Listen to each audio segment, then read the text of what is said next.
On this week's show, how to launch a top 10 podcast in just 6 days.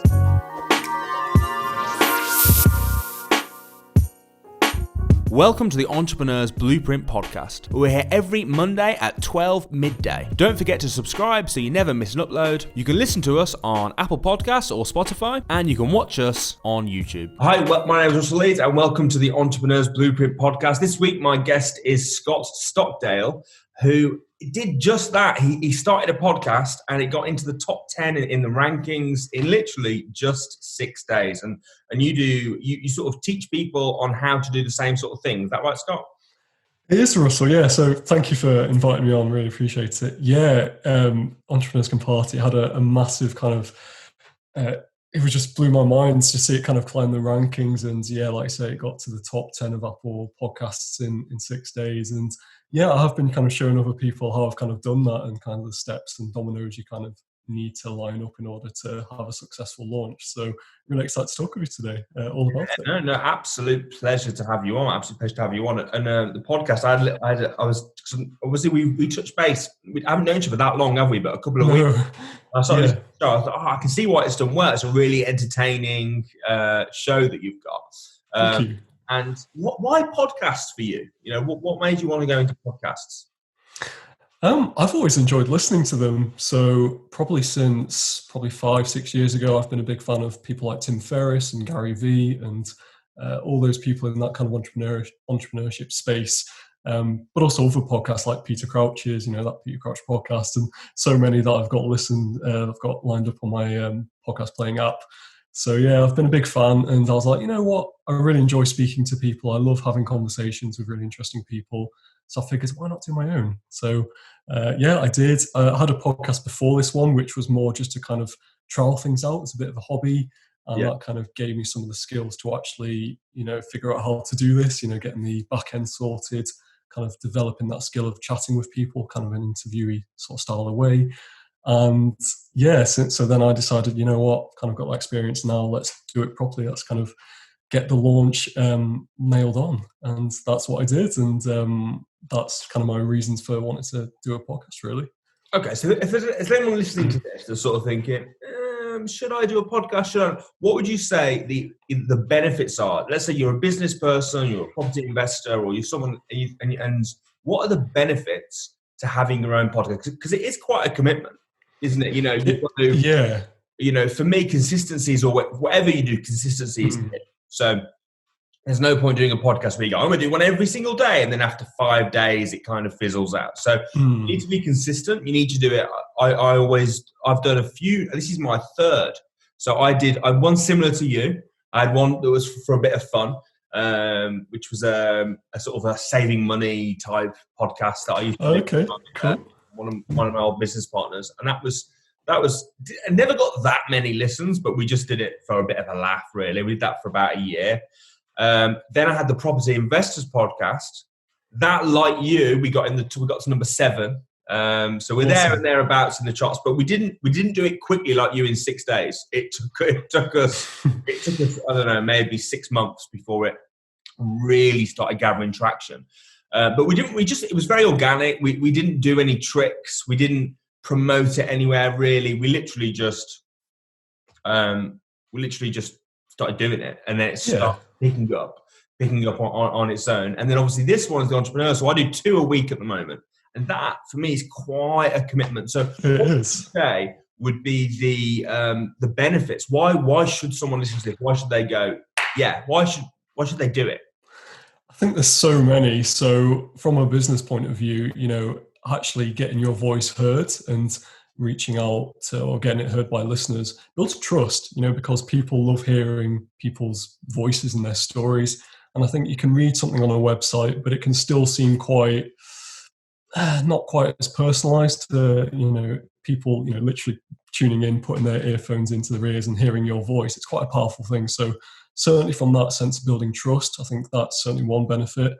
I think the other benefit is you've got the opportunity to speak with, in some ways, whoever you want. If you reach out to people, for example, if you're a business owner and you're looking to get like a new client, then a good way to potentially work with that client is to actually invite them onto your podcast, and you can kind of have that natural conversation. No sort of pretense about, this being a business lead for you. It's more just, bring them onto your show, have that conversation, just have fun with it. And then potentially they might ask at the end of the show, oh, what is it you do, by the way? Or, I see you're doing X, Y, Z. And then you say, oh yeah, that's what I do. And then maybe you can have that conversation to say, okay, would you like to kind of work with me? So I think there's certainly, lead generation as well. So building trust, lead generation. And I think as well, you've kind of touched on it there, the consistency. If you can show that you are consistent with your podcast, then that's a good signal to people interested in your business that actually, if you're consistent with this, then you're probably quite consistent with other things that you're doing. And, you can be, again, can't come back to trust. You can be trusted to do your business and actually be valuable to people. So that's just a smattering of benefits. I think building your network, which is probably the main reason for me, for my podcast, I want to kind of build my network and just have these really interesting conversations with people. I could go on and on and on. There's just so many. And I think for me, as well as building my network, I actually just, I kind of touched on it already, just having fun with it. I really enjoy the podcasting. I'm sure you do as well, having these conversations, and it's something I really look forward to. So as much as all of these external benefits in some ways, actually just the intrinsic, like I enjoy doing it. For me, that's certainly one of the biggest benefits. Yeah, no, I agree. And people feel like they, there's a saying, isn't there? You buy from people that you know, like, and trust. Yeah, exactly. And it ticks those boxes, doesn't it? Because people feel like they know you. I've been in places where people, been with Alistair, who's my co-host on the Property Investors podcast, and people come to us and be like, oh, how you doing? And they already feel like they know me. And then they sometimes have to go, oh, sorry, obviously you don't know who I am, but I don't know who you are because I listen to you every single week. So it's from a marketing point of view, it's pretty much free. I mean, you've normally got like a very small subscription to whatever service you're using to sort of promote it. But it's pretty much free to do. It takes a bit of time. It allows you to, like you say, network, meet with other people that are in your field. But at the same time, as a marketing point of view, it allows you to show your customers what you're about, what you can do, what your expertise are, and let them know. So I definitely think if you're doing a podcast, you want to be thinking like, okay, who are my clients? What do they want to know about? What do they want to listen to? There's no point just doing. So for me, I wouldn't do one about movies unless it was just for fun, because my clients, they might like movies, but I'm not an expert at movies. It's not relevant. Yeah, it's not relevant to what I'm doing. But okay, cool. So that's why you should do it. So tell us a bit about how did you manage to get into a top 7 in 6 days? I mean, to me, that seems insane. How did you do that? There was a lot of dominoes to kind of line up before that. So prior to actually launching the podcast on the 4th of March, there was probably 5 to 6 months of solid work after my 9 to 5 to actually get all the dominoes lined up. So to take it back a step, I guess I joined a podcast course for one thing. So a guy called Alex Chisnell has got a fantastic podcast called Screw It, Just Do It. I jumped on his podcast launch program, which was quite a new product at the time. So it was his first cohort of people he's bringing onto the program.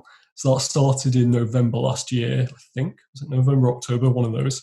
And I kind of worked backwards from there. So I was like, okay, this program, 12 weeks long, that means the program will finish probably February time, I think it was. And I was like, okay, I want a few weeks after that just to kind of digest all the learnings. So I said, okay, then that'll take me to sort of the end of February, means probably I'll be able to launch a podcast beginning of March, which is kind of what happened. So I was like, okay, work backwards from there, follow all the sort of steps in Alex's course over the 12 weeks, things like actually recording the episodes with guests, choosing your theme, what do you want your podcast to be about, who is it for, how can you bring value to these people, and then doing all the editing, getting all the show notes ready, actually kind of working out the back end, which podcast host do I want to go with and why. There's a lot of kind of things like that to kind of get sorted. And it's a lot of work. Like, I don't know about you, but I just didn't appreciate how much work goes into podcasting until I, decided to do it full time. Well, not full time, but, take it more seriously.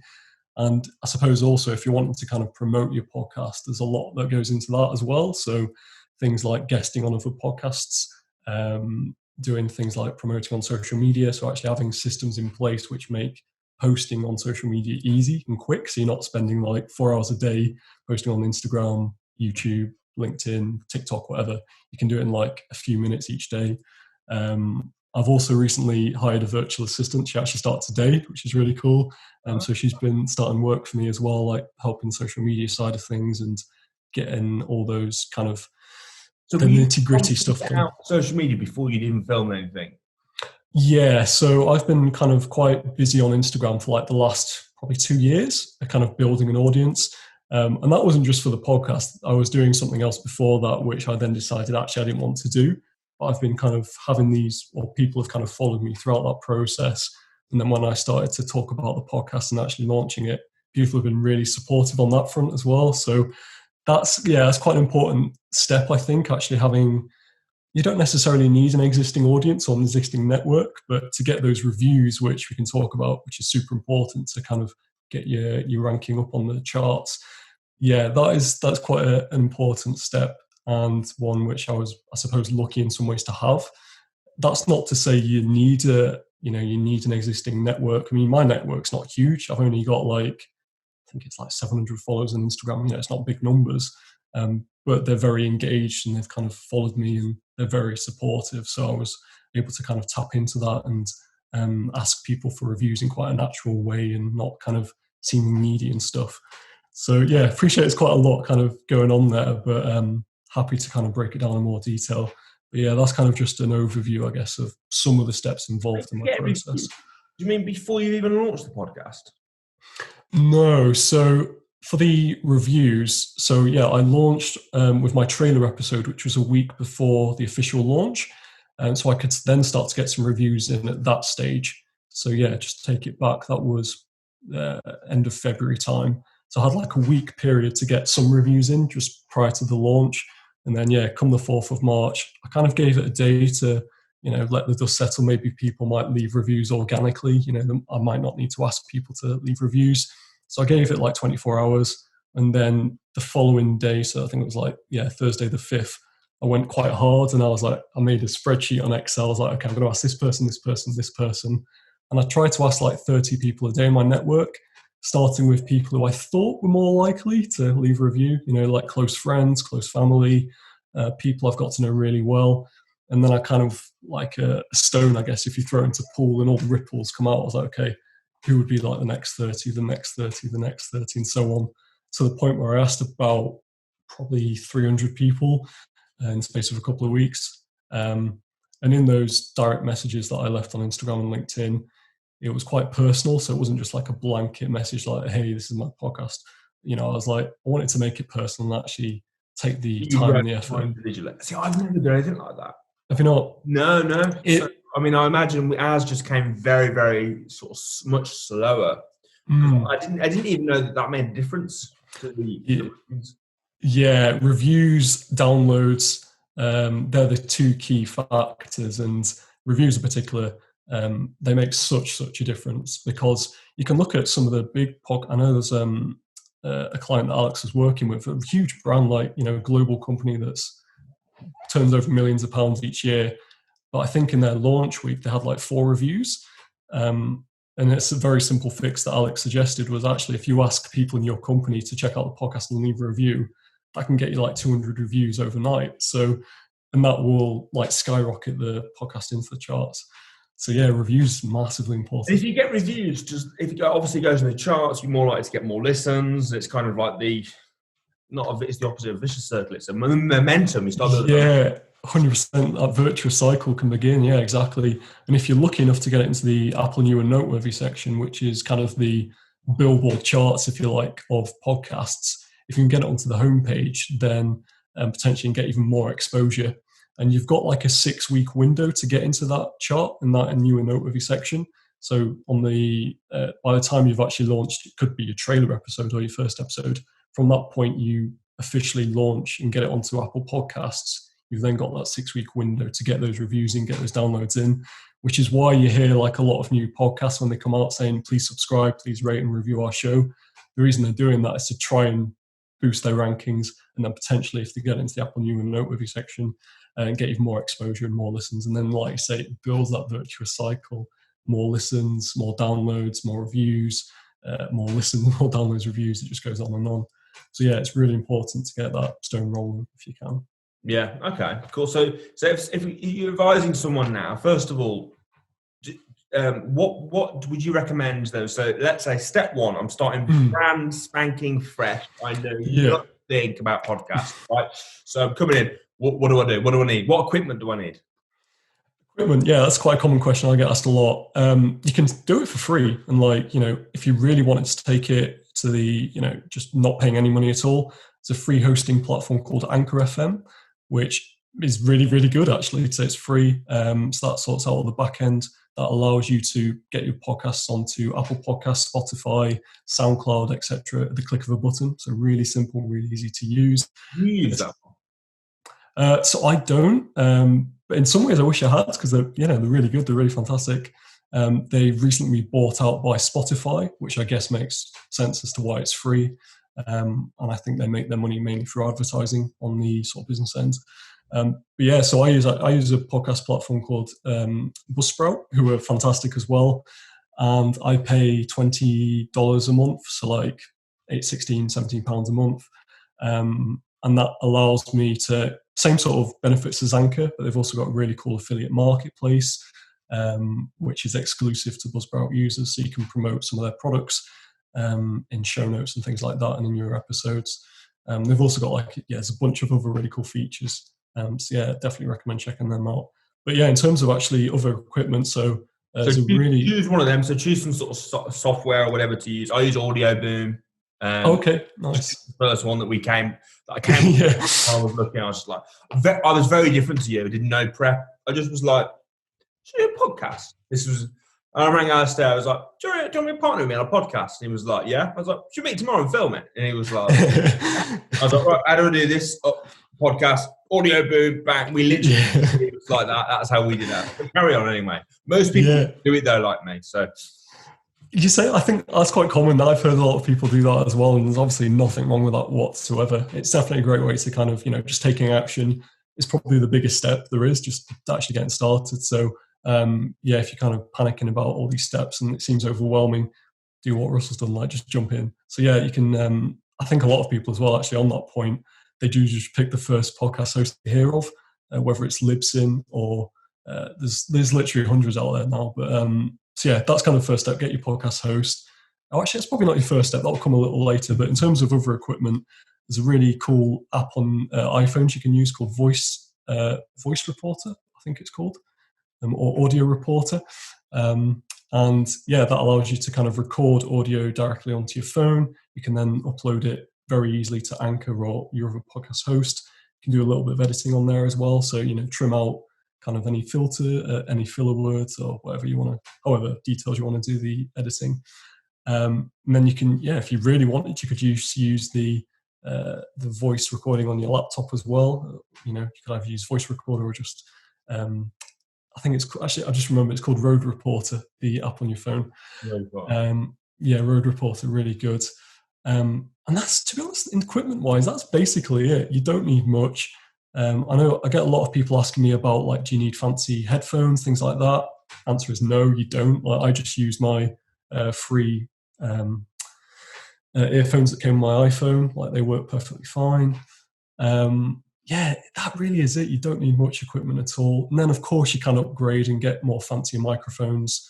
But to kind of put it into perspective, like Tim Ferriss, who's one of the godfathers of podcasting, he still uses the exact same setup he used 10 years ago. And I think it might cost him less than $100. Similar sort of podcast hosting, 10, 20 quid a month. You don't need a huge amount. It's a low barrier to entry, which again makes podcasting so appealing, I think. So that's kind of the equipment. I think I've covered most of it.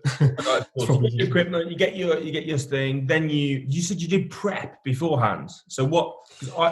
We don't. So myself and Alistair, who normally, or myself and you in this case. So, but basically, we had about a 2-minute conversation before. I was like, okay, this is basically what we're going to talk about. Let's just do it. It's just very conversational. But what prep do you do, or would you recommend someone doing? Because the problem is when you are just very much like that, it puts some people off because they like to be prepared. How would you prepare?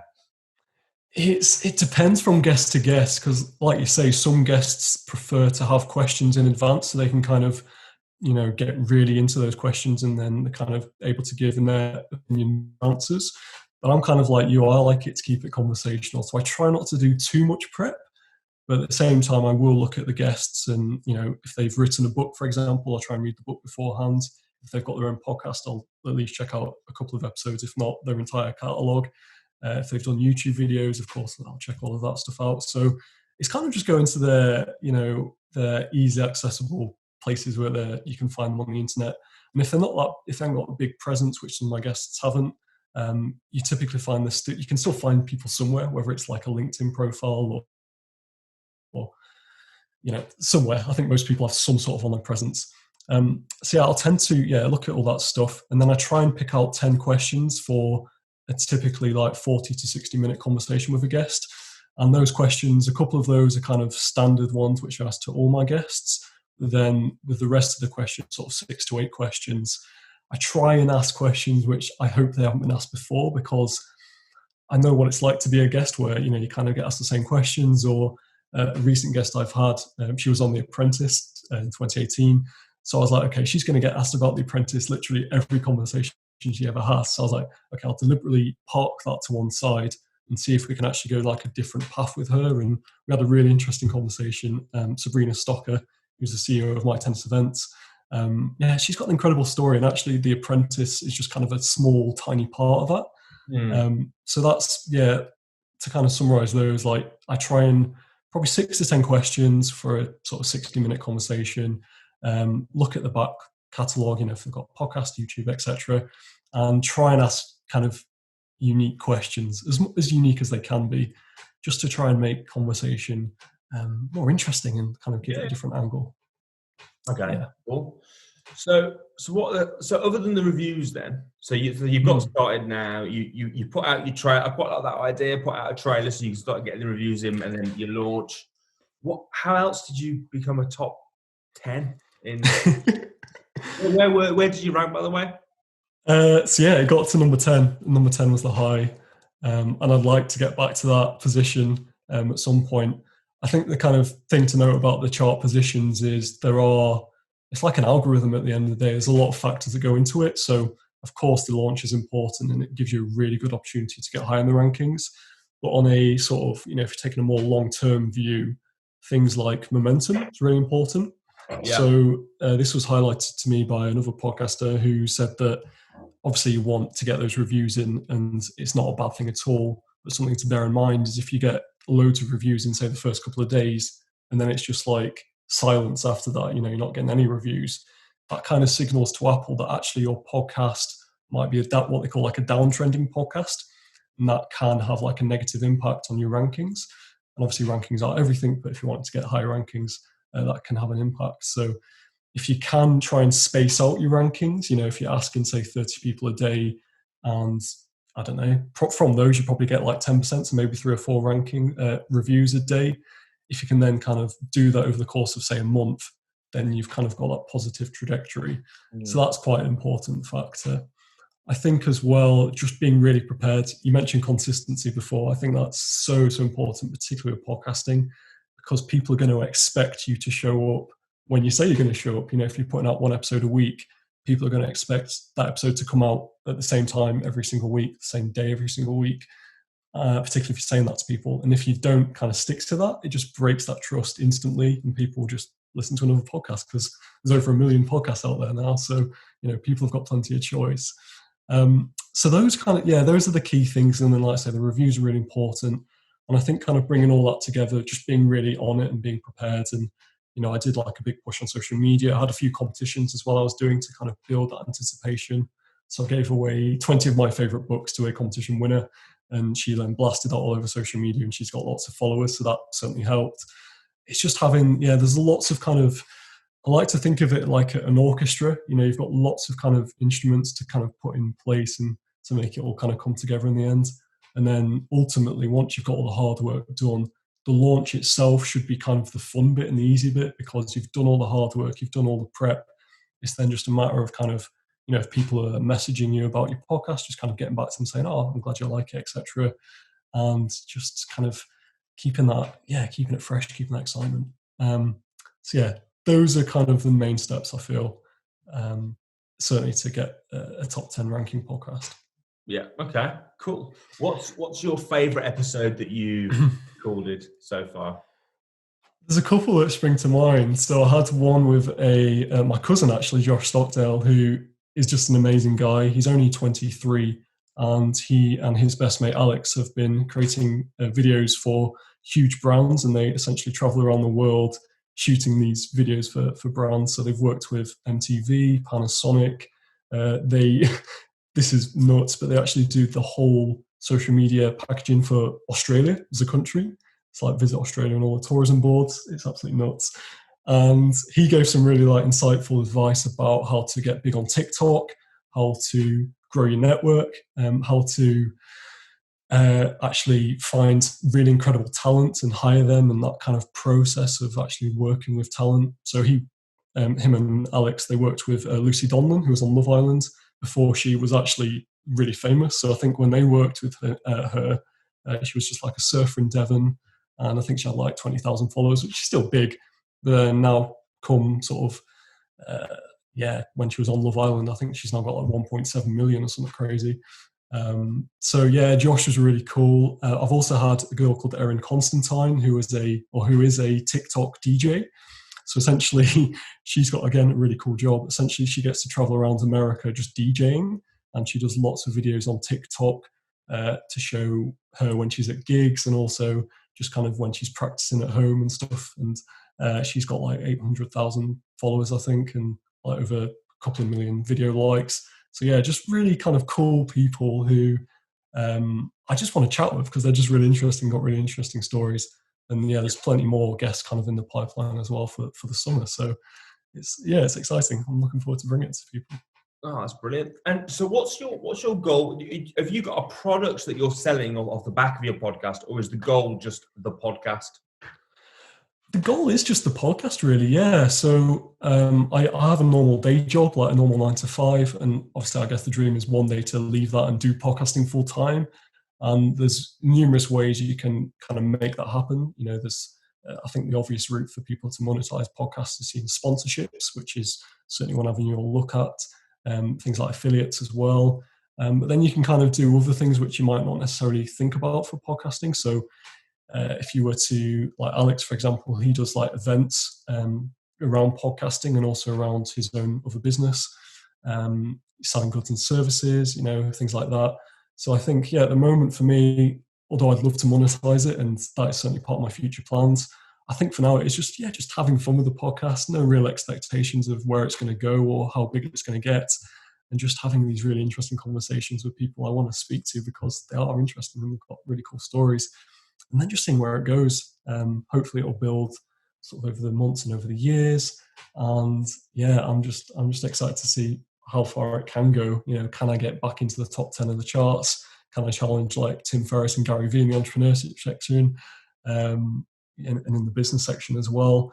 That's kind of what I'm aiming for, just to keep building the network, hopefully monetize it one day, and just have fun with it ultimately, because that's the reason I started and that's the reason I want to continue doing it. Yeah, one of the things I always think about when you want to be successful at something is you've got to enjoy the journey. You know, if you don't enjoy the journey, then you'll quit. You know, 100%. It's all well and good having big goals, but you need to be. If you don't enjoy getting there, when it gets tough, you'll quit. I think Steve Jobs said something along the lines of, you've got to be passionate about what you do, because if you're not, you'll give up. Because any rational person would give up when they're trying to be an entrepreneur, because it can be so hard. 100%. So I think if you enjoy doing it, then that's great. And that you're the sort of person, if you enjoy it, it's easy to be consistent. It's very difficult to be consistent when you're like, I've got to film another. Yeah, exactly.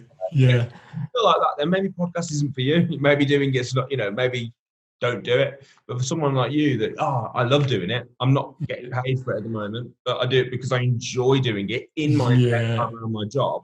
It's like, that's the sort of person that's going to become successful at it. Does that make sense? 100%. Yeah, I couldn't agree more. And you've probably found this like your own businesses, but people that have asked me like, oh, like, because I say to people, I'm sorry, I've got like a podcast recording tonight, or I'm doing editing or whatever it is, like at least for 6 months before actually launching.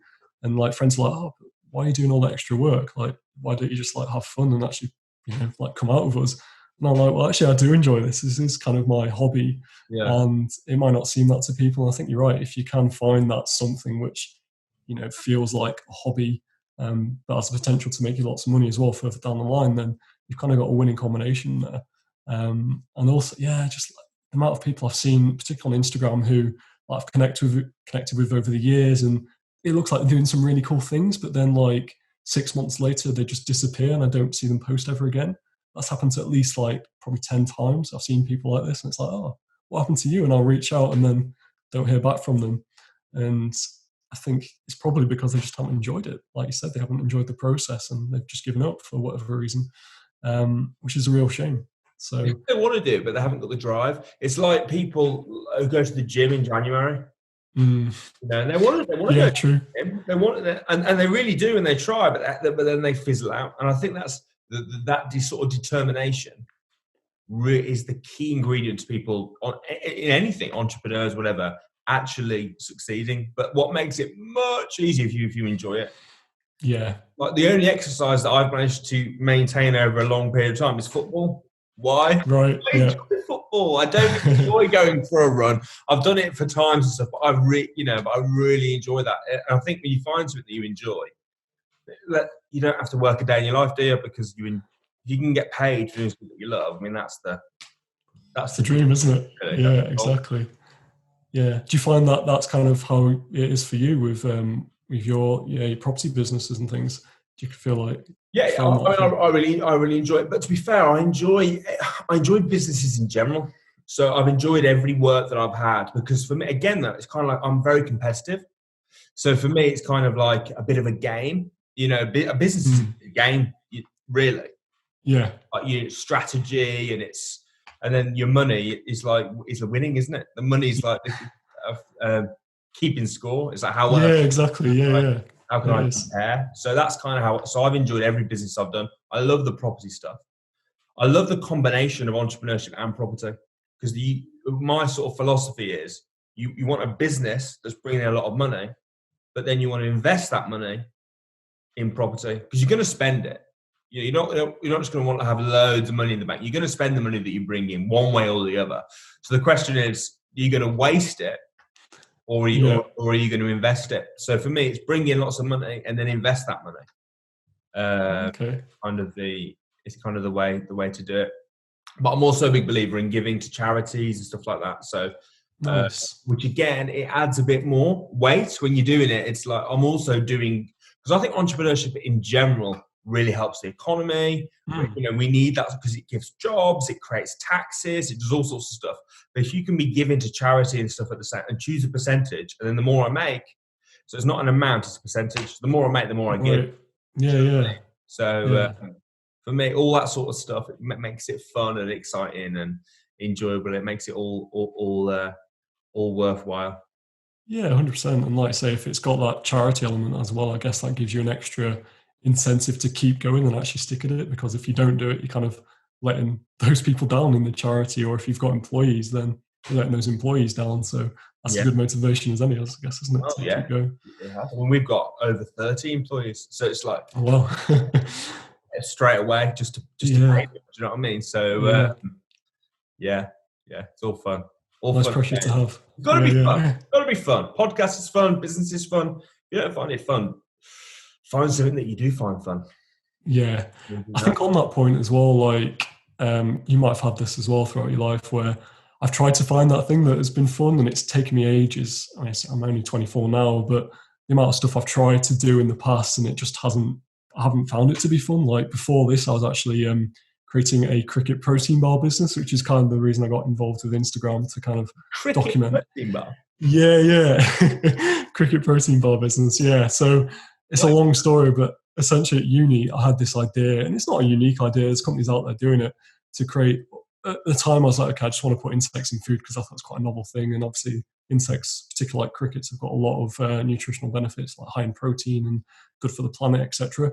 So I was like, okay, can I put these into protein bars? And I kind of got a recipe together. I kind of went so far, but I realized pretty quickly that actually I just didn't enjoy the cooking side of it, or actually the manufacturing side of it, which is super important because, I'd have to keep coming up with new recipes and new ideas and new products. And so, yeah, I did that for like a year and just like documented it on Instagram. I was really honest, I think, which is one of the reasons that people kind of stuck with the journey and like, oh, this is, it's something a bit different. It's not just like sunshine and rainbows. And I was like, yeah, I just didn't enjoy it. So it's quite a hard decision to give that up because, I invested money in like finding manufacturers and actually starting that manufacturing process and all the designing, branding and stuff. So I had to just like pull the plug on that. I was like, yeah, actually, I just saw it as like an investment as an education, just like an MBA in some ways. Like it's just kind of a learning process. I was like, okay, forget it, just cut your losses. And then I was following that, I was doing the podcast alongside that process just to show people, okay, what steps I'm taking each week. And that was the reason I did my old podcast. But I found from that, just by taking that action, I was like, okay, I actually really enjoy doing this podcasting thing, which I didn't take that seriously at the time. And that's how I ended up doing it. So I think that's a huge thing. You've got to just try stuff. You're not going to find, well, you might do, but in most cases, you're not going to find that thing you enjoy straight off the bat. It might take a few goes, a few attempts at doing stuff actually you think you're going to enjoy, but actually you turn out you don't enjoy at all. So yeah, because I get this, it's just something I get asked a lot, like, oh, how did you find the thing you like doing? And I was like, it's just try stuff. Like, I think Gary Vee says this a lot as well, doesn't he? Like, you just got to try things and you're not going to know until you don't try it. So yeah, I don't know if you've had a similar experience where just trying things and eventually you'll find that thing you enjoy doing. For me, it was like a persistence thing. So I started off and my dad, he used to be an entertainer and he made me go into that business. It was kind of just like, do you know when like most parents, it's like you leave school, they want you to go to A level, they want to go to uni. I wasn't allowed, that wasn't an option for me. It was like you leave school, and work in the family business. Do you know what I mean? Uh-huh. So, and that performing in front of people and doing kids' parties and stuff like that, I used to hate it. Scare the crap out of me. Like, just put yourself in the situation. You're 16 years old and you've got to go to a party and you've got to command the kids' attention and all the parents are there and you've got to be doing silly things. I was just like, oh no. So for me, it took me quite a long time. I had to sort of break through. I did enjoy it. And I just do magic and stuff like that. And I ended up releasing tricks and all. And cool. Entering the European Championships, and we won some national awards and stuff. I ended up getting really into it. But I had a couple of years where I hated it. Used to feel sick before I'd go because it used to stress me out doing it. So, but then you build up a resilience, don't you? Yeah. It's like, you build up. Taught me a lot. It taught me a lot. It was a very fast learn to go and just to keep going when you hate it and you can't stand it, and just to do it and do it and do it and then get better and better. And part of the reason I hated this, I was crap. Right. I think you tend to like stuff that you're good at. When you're struggling, you don't like stuff, you tend to not like it. But for me, it was like the opposite. So it was like I was just sort of like, no, I'm doing it. I'm doing it, and sort of breaking through that. But that was hard. Was that pressure from your family to keep going, or was that more just like an internal, I want to keep going and get better at this? I think it was just my dad, so it wasn't my family. But yeah, it was a mix. There was definitely a pressure there. Definitely a pressure there from my dad. But yeah, it was I wanted to do it as well. I wanted to achieve it. I didn't know what else I wanted to do either. School, because I didn't know. It wasn't like I wanted to go and do this. I had two options. Because I did my work experience at Lloyd's, TSB at the time. Oh, okay. They offered me a job when I left school. And it was like, do I go and be a banker?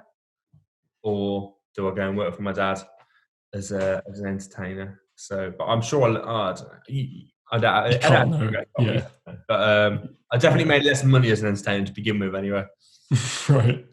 Yeah. It's so interesting how like in decisions like that it can have such huge ramifications for your life, can't it? You know, like what would have happened if you'd gone down that banking route? You just never know. So, It's why you can never have any regrets, because it might be that you did something there and you look back, you can't see how that impacted your life differently. You can't see what you learn, you know. And when you go through hard times, although it's hard at the time, it does define you and make you into the person that you are. So I'd never look back at a hard time and say, "Oh, I wish I hadn't gone through that." Yeah, you're through it now. Exactly. You're through it, and you've got all the lessons there, all the learnings and stuff that you've been through. Yeah, 100%. It's it's interesting. Just I think about this sometimes as well. Like, because when I left uni, I worked in a prison for a little bit as a prison officer and part of like a graduate scheme, and absolutely hated it. As a prison officer.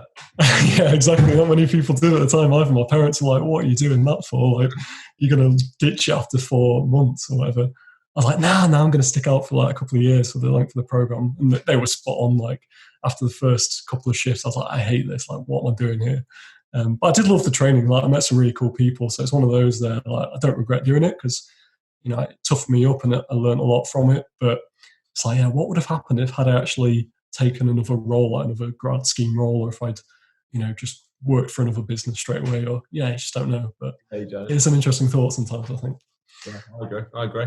Well, Scott, thanks ever so much for coming on the show. I hope the listeners have found it useful. You know, it shows what can be done when you just, because it wasn't like there was any secret formula to it. I mean, the review thing, it was just doing it, really, wasn't it? Yeah, getting the reviews out there, promoting it from a standing still, you know. So and it just shows that anyone can do it, you know, which is awesome. So thanks ever so much for coming on the show. I really do appreciate it. Guys, please do not forget to subscribe if you're watching this on YouTube or listening on Apple Podcasts or Spotify. And I'll be back same time next week. See you next week.